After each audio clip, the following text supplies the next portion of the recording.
Today, we're talking about 10 changes that could be made to Smite in order to improve the feeling of the game greatly, with mostly not having too much work behind them. Let's get started with number 1 right away. Different items for melee and ranged characters. Other MOBAs have long implemented this system. For example, in League of Legends, you had a Hydra for quite a while, which is a melee-only cleave attack. We had Golden Bow in Smite as well, and it was problematic, especially because of the way it worked on Hunters. But it could have worked perfectly well in certain melee characters. It's completely removed now, but if you made it melee only, it could have been fairly decent. This is not an impossible mechanic to make either, as we already have Stone Cutting Sword in the game which follows this mechanic. This mechanic would also be especially helpful for duel, where certain items like the combination of Frostbound Hammer and Fatalis are simply very strong and hard to counterplay on certain characters, mostly ranged ones. Obviously, these items would still have to be balanced, but it would be much easier as certain effects just are a lot stronger if they can be applied from range. Number 2 is optimizing the Conquest map. In certain places of the map, it is really hard to jump over the wall and there are only specific spots where it works. Also, the map is still not completely mirrored between both sides. These advantages and disadvantages are kinda unnecessary and would just feel better if both sides of the map were even, aside of the fact that on one side you have the Fire Giant and the Gold Fury, and on the other side, they're switched in terms of left and right, but that's not really a major difference in the logic of how you play.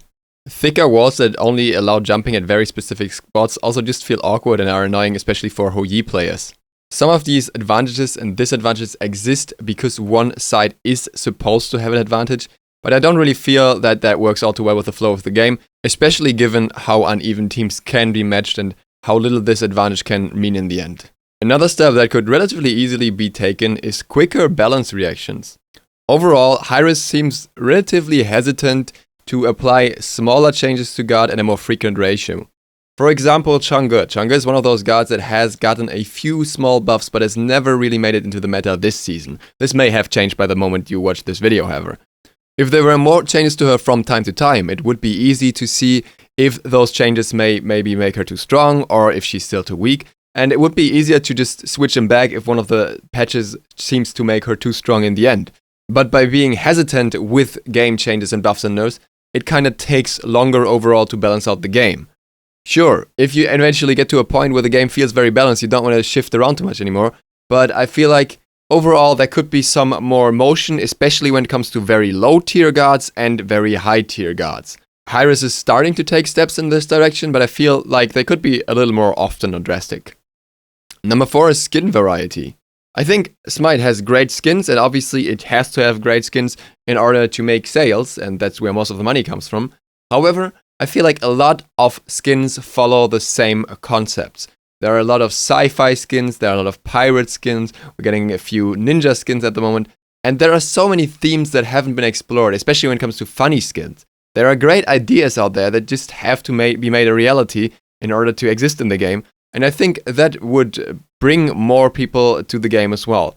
If you look over to League of Legends, there's a lot of cute characters and stuff like that there, often the skins for them especially, and if you bring a few more of those in, I think there will be an audience for that. I would definitely not be among that audience, but there would still be enough skins in the style that I'm interested in anyways.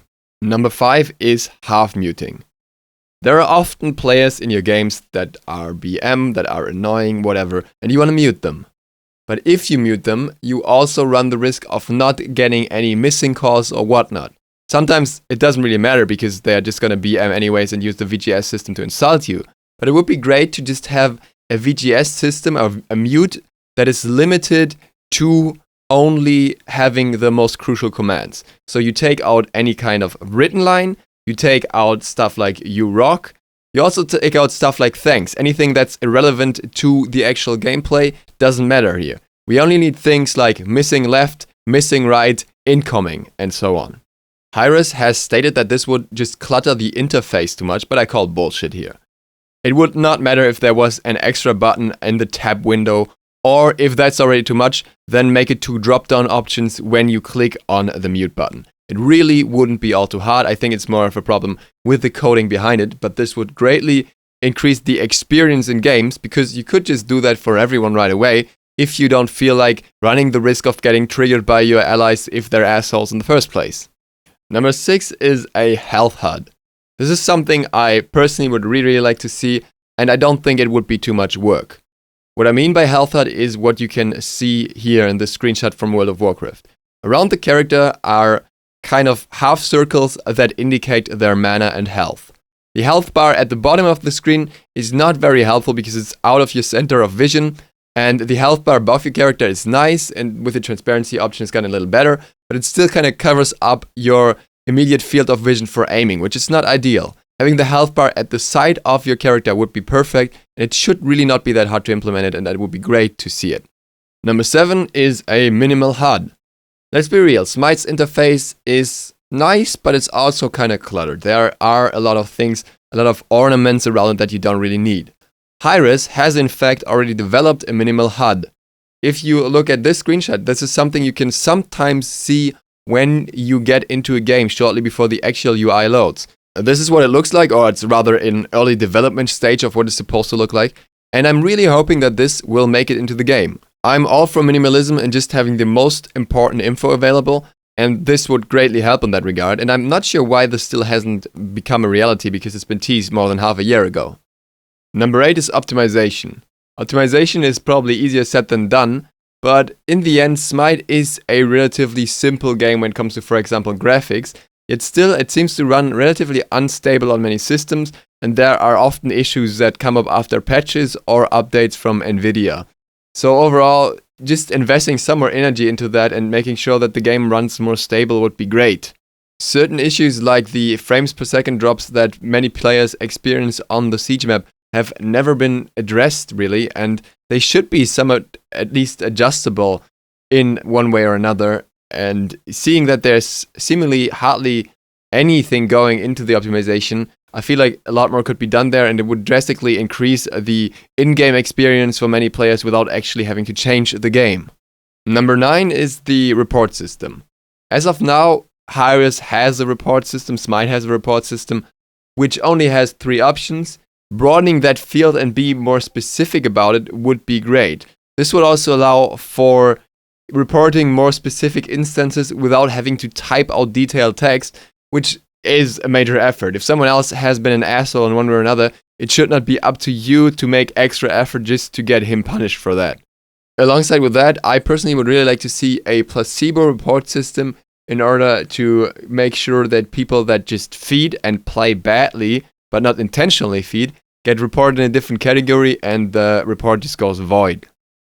That way the support would have to go through less fake report claims and could actually focus on the more important ones.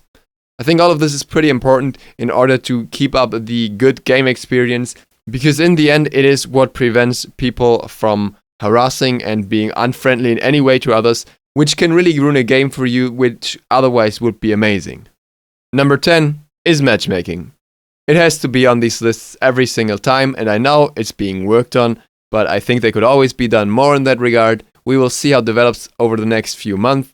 I'm pretty sure we will still need more adjustments afterwards, simply because the true skill system, which is the foundation for the whole system, doesn't really seem to be the best basis for Smite from what we've seen so far.